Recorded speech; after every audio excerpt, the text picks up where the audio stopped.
হরে কৃষ্ণ হরে কৃষ্ণ কৃষ্ণ কৃষ্ণ কৃষ্ণ কৃষ্ণ হরে হরে হরে রাম হরে রাম হরে Ram Ram Ram Ram Hare Hare. Doctor মহানব ব্রহ্মচারী স্নেহ ভাজন হলাম আমি, তার শিষ্য, বয়সে ছোট। হ্যাঁ, তা সেই গুরুদেব আমাকে বলছে তার ভাষায়, শোন কৃষ্ণ, ঠাকুর হরিদাস কোথায় জন্মেছে সেই দিকে না তাকিয়ে ঠাকুর হরিদাস এলেন, আমাকে তোকে কি দিলেন সেটা নিয়ে ভাববার বিষয়। কি দিলেন? শিক্ষা দিলেন যে জাতি কুল নির্বিশেষে, জাতি কুল নির্বিশেষে আসল হচ্ছে হরিনাম, আর হরিনামের মুখ্য ফল হলো দুর্লভ কৃষ্ণ ভক্তি। এটা ঠাকুর হরিদাস না এলে জগতে আমরা জানতে পারতাম না।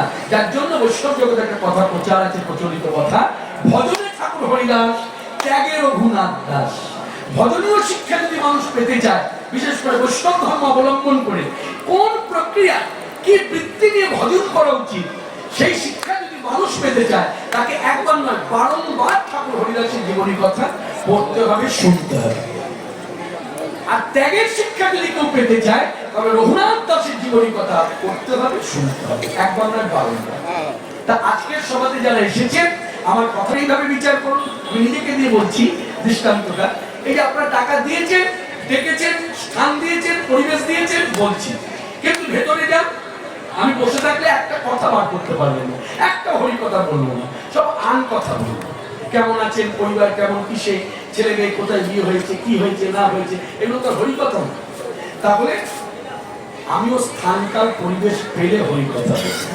আর সাধু সন্ত বৈষ্ণবেরা জানবেন সে কোথায় দাঁড়িয়ে আছে, তার কৃষ্ণ কথায় কে মর্যাদা দিল, কে অমর্যাদা করলো, সেই সব চিন্তা তারা করে না। তারা যেখানেই থাকুক না কেন সবসময় স্মরণ কৃষ্ণ।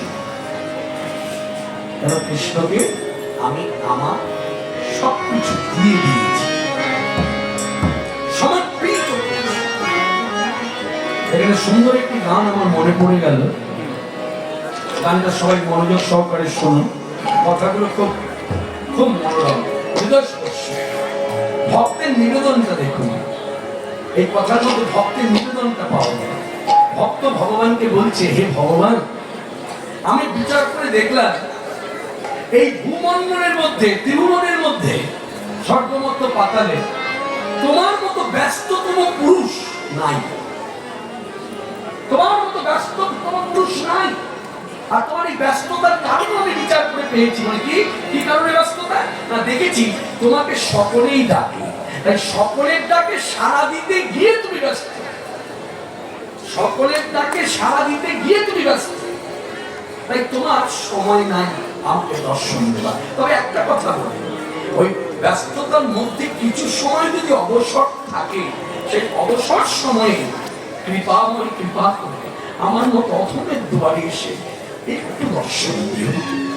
তুমি অবসর যদি পাও, তুমি অবসর যদি পাও, ক্ষণিকে করে আমার দুয়ারে, ক্ষণিকে করে আমার দুয়ারে, ক্ষণিক এসে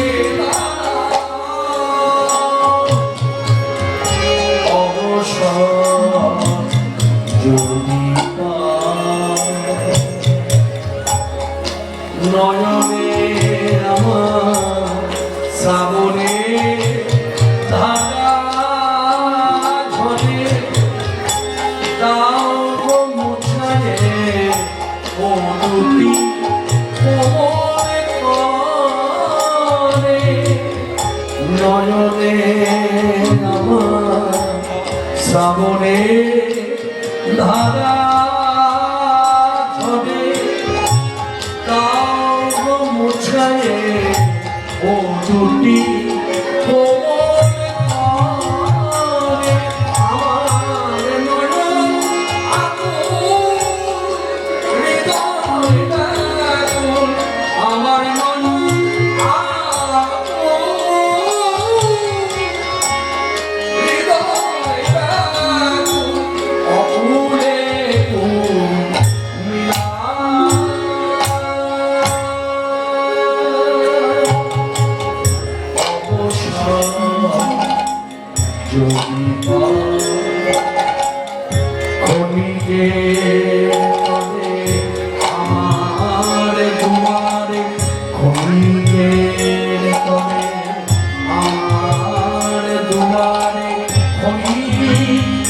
এসে দাঁড়ায়। কামনার শিখায় সদাই জ্বলিছে অশান্ত অন্তরে, নীরব নিভৃত বেদনা কাঁদিয়া কাঁদিয়া মনে।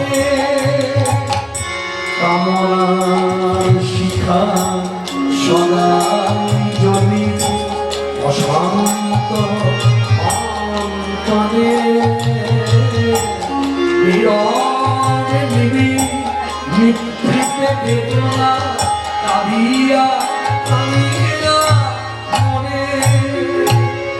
সব ব্যথা সকল দলে, সব ব্যথা সকল দলে চরণে রহিতে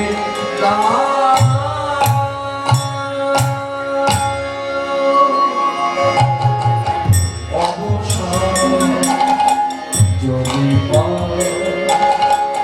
খনিয়ে তবে আমার দুয়ারে, খনিয়ে তবে আমার দুয়ারে, খনি এসে